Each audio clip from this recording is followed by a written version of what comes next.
pierwszej części filmu z serii Słowianie w Skandynawii został pokazany obraz obecności Słowian na północnych ziemiach na podstawie źródeł pisanych. Jednak dawni kronikarze nie zostawili nam zbyt wiele wiedzy na temat słowiańsko-skandynawskich kontaktów, ponieważ dawne kroniki pisane były przede wszystkim z perspektywy ówczesnych elit. Mają one charakter lakonicznych informacji i opisują przede wszystkim konflikty zbrojne. Więc jakimi informacjami dysponują dziś uczeni, chcący badać zjawisko słowiańskich wpływów na terenach Skandynawii? Można wskazać kilka kategorii. Oprócz materiałów pochodzących z źródeł pisanych, największe znaczenie mają wykopaliska archeologiczne. I w dzisiejszym odcinku przyjrzymy się śladom kultury słowiańskiej na północy oraz sprawdzimy, co Słowianie tam zostawili po sobie.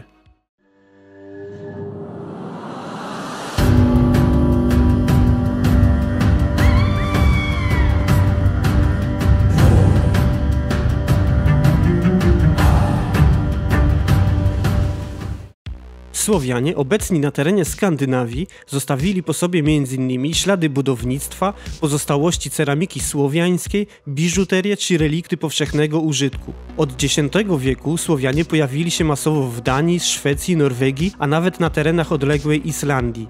Jednak ramy chronologiczne zagadnienia obecności słowiańskiej w Skandynawii obejmują przedział czasowy od pierwszej połowy VII wieku aż do XIII wieku.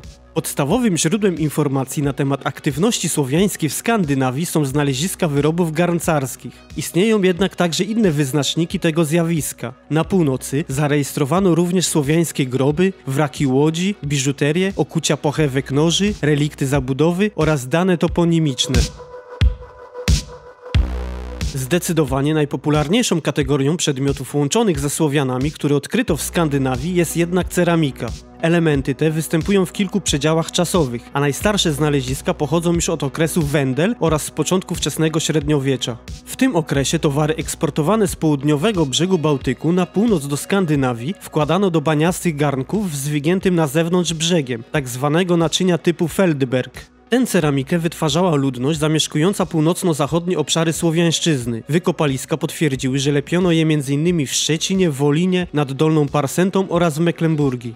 Ogólny zarys zjawiska występowania ceramiki słowiańskiej w Skandynawii opracował w 1988 roku szwedzki naukowiec Johan Kalmer w ramach studiów nad kontaktami i wymianą pomiędzy Normanami i Słowianami. Szwedzki badacz omówił znaleziska z różnych rejonów Skandynawii i stwierdził, że ceramika słowiańska występowała w Skandynawii już w okresie Wendel, czyli od pierwszej połowy VII wieku i był to pierwszy okres kontaktów słowiańsko-normańskich. Natomiast na bazie analiz znalezisk pochodzących z Birki stwierdził, że w IX wieku ceramika słowiańska była już bardzo dobrze znana na północy. Słowiańskie naczynia odkrywane na terenie Skandynawii były w zdecydowanej większości wyrobami importowanymi, ale dużą część z nich wytworzono także na północy z miejscowych surowców. Często były lepione w Skandynawii przez garncarzy słowiańskich, a wynika to z faktu, iż pod względem zaawansowania technologicznego słowiańska produkcja zdecydowanie przewyższała możliwości rzemieślników normańskich. Ze względu na ich wysokie walory estetyczne i jakościowe przewyższały one znacznie współczesną im ceramikę skandynawską.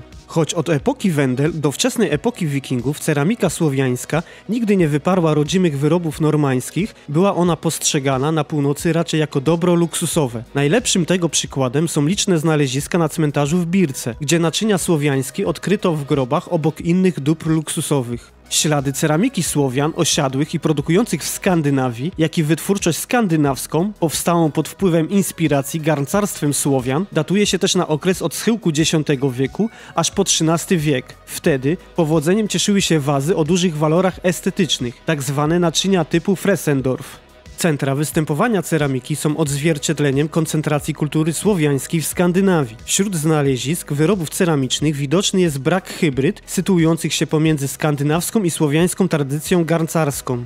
Jest to spowodowane tym, że Słowianie w Skandynawii wytwarzali garnki o cechach typowych dla miejsc ich pochodzenia. Zachowywali oni w ten sposób własną tożsamość kulturową. Słowiańscy garncarze manifestowali jednocześnie na zewnątrz swoją odrębność etniczną za pomocą stylu produkowanych naczyń. O ile ceramika słowiańska zanikła na Bornholmie w XIII wieku, o tyle na Lolland i Falster jej produkcja trwa przynajmniej do połowy XIV wieku. Mało tego, w XIII wieku ceramika słowiańska zdominowała nawet miejscową wytwórczość i słowiańskie garncarstwo tak upowszechniło się na obszarach Skandynawii, że prawie całkowicie wyparło rodzimą wytwórczość. Z czasem ceramice słowiańskiej zaczęto jednak nadawać specyficzne lokalne skandynawskie formy i ornamentykę. Ceramika nie jest jednak jedynym świadectwem obecności Słowian w Skandynawii w tamtym okresie. Aby jednak dobrze zrozumieć, w jakim charakterze Słowianie pojawili się w Skandynawii, warto jednak przyjrzeć się także innym odkryciom archeologicznym. Tworzą one przekonujący i w miarę pełny obraz aktywności Słowian na północy.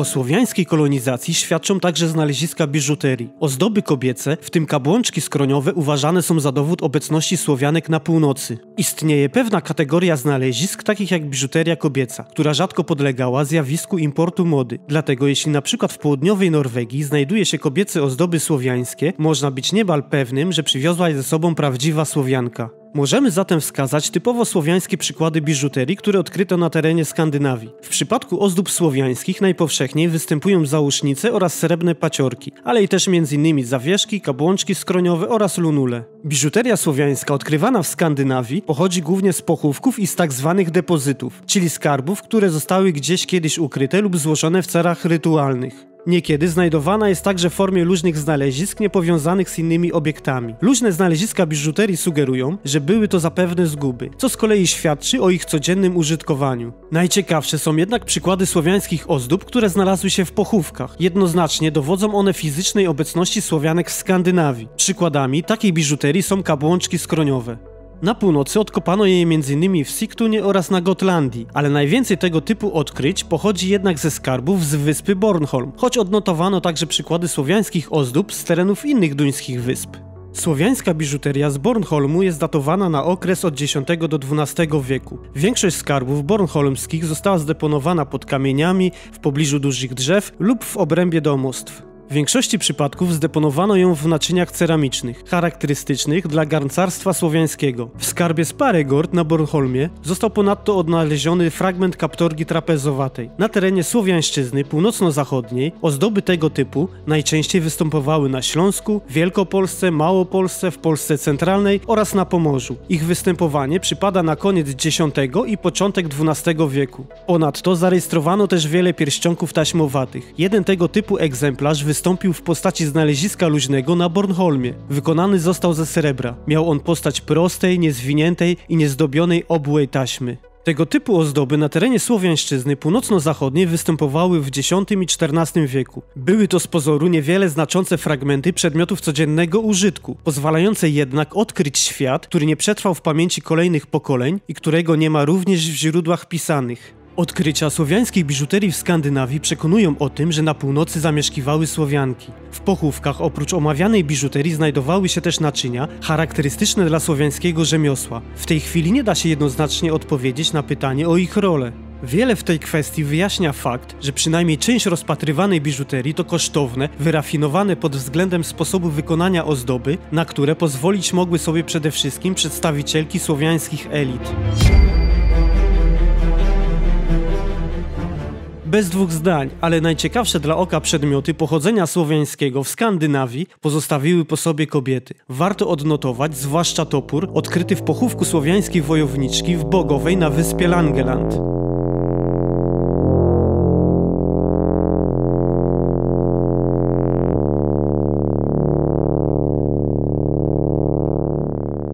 Do najbardziej spektakularnych zabytków związanych z kulturą słowiańską należą małe figurki, które wyobrażają boga Świętowita. Są one bardzo podobne do rzeźby, którą znamy z Wolina. W Skandynawii odkopano je w grobach, kryjących najprawdopodobniej szczątki słowiańskich kobiet. Bardzo ciekawym i tajemniczym znaleziskiem jest odkryty niedawno przez duńskiego detektorystę tajemniczy przedmiot o 4 twarzach, które prawdopodobnie przedstawiają wizerunek Świętowita. Przedmiot ten został wydobyty w Danii na wyspie Yro. Takie przedmioty jednak należą do wyjątków i są przykładami niezwykle cennych i rzadkich odkryć. Większość odkrywanych w Skandynawii przedmiotów, które można identyfikować z rzemiosłem słowiańskim, nie ma takiego spektakularnego charakteru. Większość omawianych reliktów pozostawiły po sobie Słowianki, ale słowiańscy mężczyźni również wyraźnie zaznaczyli swoją obecność. Artefaktami, które identyfikuje się z obecnością w Skandynawii męskich przedstawicieli Słowian, są przede wszystkim okucia pochewek noży. Największe kolekcje słowiańskich okuć odkryto w duńskim Roskilde oraz w forcie Eketrop na Ulandii.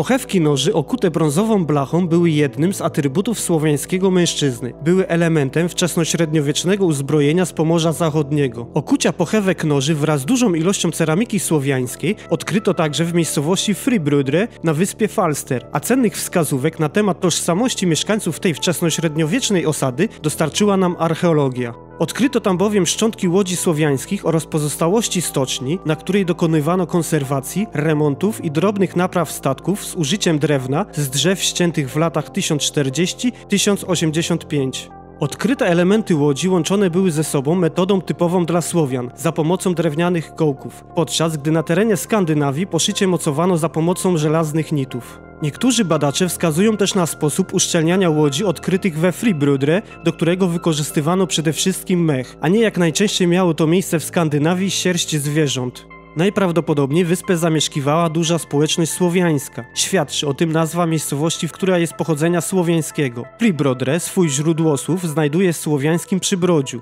Doskonale odpowiada to zresztą topografii terenu, gdyż założona tam we wczesnym średniowieczu osada znajdowała się przy brodzie rzeki.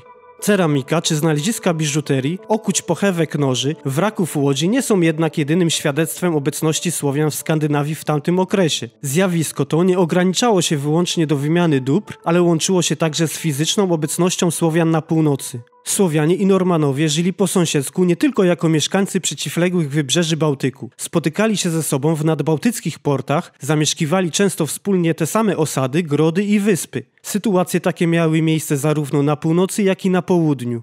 O słowiańskiej kolonizacji świadczą także dzisiejsze nazwy niektórych duńskich miejscowości, ale i relikty dawnych zabudowań. Zaobserwowano to m.in. na Wyspach Duńskich, w Szwecji, w południowej Norwegii czy nawet na Islandii, ale o tym w kolejnym filmie z serii Słowianie w Skandynawii.